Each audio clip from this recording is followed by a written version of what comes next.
राजू के mummy papa अपने घर में एक सुंदर नेवले को पाल रखे थे। राजू हमेशा नेवले के साथ खेला करता था और नेवला भी राजू का बहुत ही अच्छा दोस्त बन गया था। राजू घर से बाहर जाता तो नेवला भी उसके साथ चला जाता था। राजू के घर के पास एक पीपल का बड़ा सा पेड़ था जिसके नीचे एक विषैला सांप रहता था। सांप बड़ा ही बदमाश था, आते जाते लोगों को काट दिया करता था। उसके काटने से लोगों के शरीर में जहर फैल जाता था और लोग मर जाते थे। और इस तरह उस सांप ने उस रास्ते पर आतंक का माहौल पैदा कर रखा था।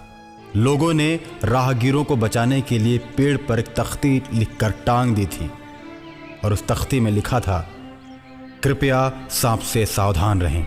आसपास के लोग सांप के डर से हाथ में डंडे लेकर जाया करते थे। एक दिन सांप चुपके से राजू के घर में घुस जाता है। रात के 11 बजे राजू अपने कमरे में सोया था और उसके मम्मी पापा दूसरे कमरे में। नेवला राजू के साथ सोया था। नेवला रात में भी हमेशा चौकन्ना रहता था।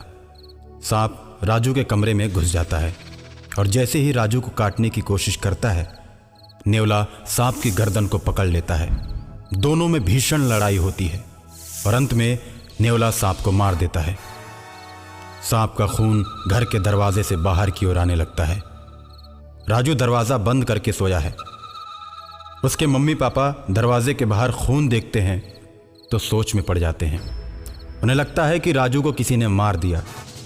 वो लोग दरवाजे को पीटते हैं, लेकिन गहरी नींद में सोया राजू जग नहीं पाता। नेवला किसी तरह दरवाजे को खोलता है और बाहर आता है। राजू के मम्मी पापा मन में ये सोचते हैं कि नेवले ने ही मेरे बच्चे को मार दिया। इस तरह का विचार आते ही वे दोनों नेवले को पीट पीट कर मार देते हैं। नेवला वहीं तड़प कर दम तोड़ देता है। नेवले की कराह और मम्मी पापा के चिल्लाने की आवाज सुनकर राजू जग जाता है और अपनी मां से बोलता है, मम्मी सुबह सुबह क्यों चिल्ला रही हो? क्या हो गया? राजू की मम्मी उसकी आवाज सुनकर अवाक रह जाती है। उसको अपने गोद में उठाकर उसका माथा चूम लेती है। राजू के पापा भी कमरे में प्रवेश करते हैं।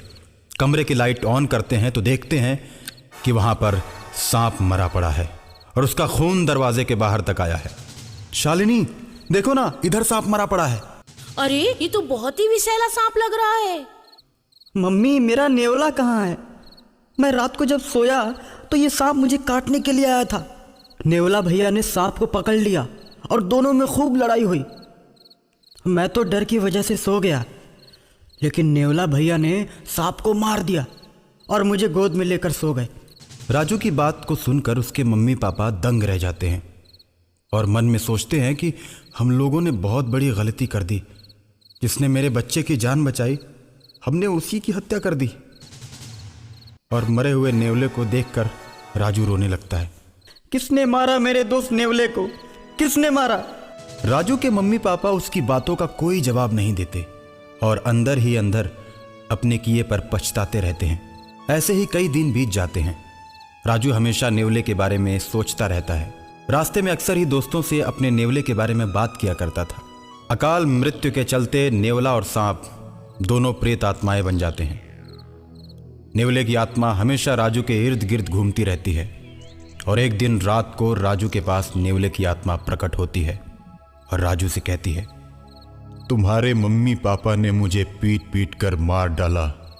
इस बात का मुझे बड़ा ही दुख है। मेरी आत्मा भटकती रहती है। सांप भी अकाल मृत्यु के चलते भूत बन गया है। वो तुम पर हमला कर सकता है, लेकिन तुम मेरे अच्छे दोस्त हो, इसलिए मैं उससे तुमको बचाने के लिए हमेशा तुम्हारे साथ ही रहता हूं। राजू नेवले की आत्मा से प्रेम करने लगता है और नेवले की बात सुनकर मम्मी पापा से रूठ जाता है। जब उसे मनाने की कोशिश वो दोनों करते हैं और तरह तरह के खिलौने राजू को लाकर देते हैं।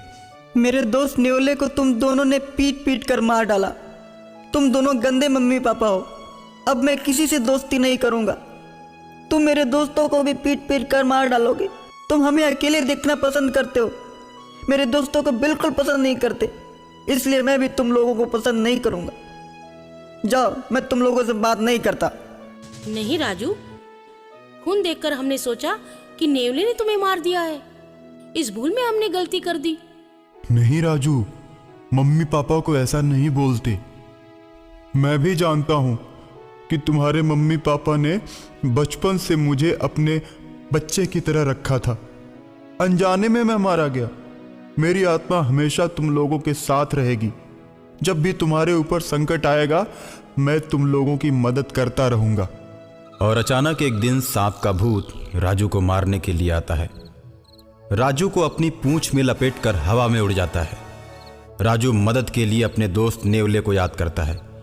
सांप जैसे ही राजू को ऊपर ले जाकर पटकना चाहता है, नेवला वहां पहुंच जाता है और राजू को सांप के चंगुल से छुड़ा लेता है।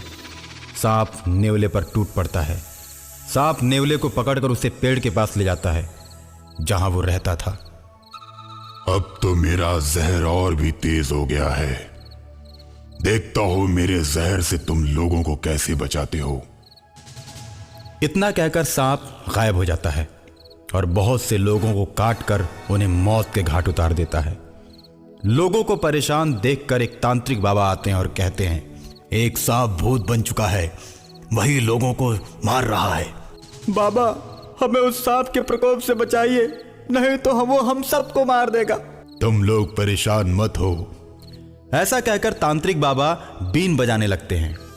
बीन की आवाज सुनते ही सांप की आत्मा मदमस्त होकर तांत्रिक बाबा के पास चली आती है और तांत्रिक बाबा बोतल का ढक्कन खोलकर सदा के लिए उसकी आत्मा को उसी में कैद कर लेते हैं और शहर को सदा के लिए सांप के भय से मुक्त कर देते हैं।